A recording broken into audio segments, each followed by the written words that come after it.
একটা চ্যানেলের একজন উপস্থাপকের সাথে আমি কথা বলার সময় ওনাকে বলেছিলাম যে জুলাই গণ অভ্যুত্থানের সময় আপনারা তো মৃত্যুর তথ্যটা দেননি। উনি বলেছে যে আমাদের তো এখানে আমাদের চ্যানেলে 600 কর্মী কাজ করে, আমাকে তাদের জীবিকার কথা ভাবতে হয়েছে। কিন্তু আমার বক্তব্য ছিল আপনি যদি মৃত্যুর সংবাদটা দিতেন তাহলে আরও 600টা জীবন বেঁচে যেতে পারতো। যদি আপনি 18 তারিখের হত্যাকাণ্ডের খবরটা প্রচার করতেন 19 তারিখের হত্যাকাণ্ডটা সংগঠিত নাও হতে পারতো। সো আমাদের জীবনের সাথে সাংবাদিকতা সম্পর্কিত।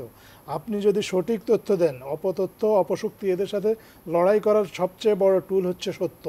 সত্যকে কেউ চ্যালেঞ্জ করতে পারে না, সত্যকে চ্যালেঞ্জ করলেও কেউ জয়ী হতে পারে না। সত্যই সবসময় চূড়ান্ত বিচারে জয়ী হয়।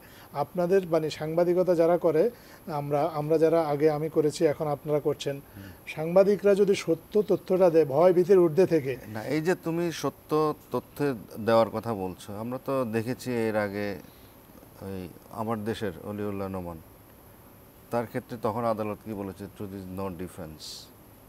সেটা অন্য আলোচনা। আমি এই মুহূর্তে সেটা যেহেতু সত্যের বিষয়টা আদালতের বিষয়, আমি সেটা নিয়ে প্রাসঙ্গিক বিষয় হিসেবে উল্লেখ করলাম। আমি মন্তব্য করব না, কিন্তু আমি মনে করি বা আমি সবাইকে উৎসাহ দেই আপনারা সত্যটা প্রচার করেন, বস্তুনিষ্ঠ তথ্য প্রচার করেন।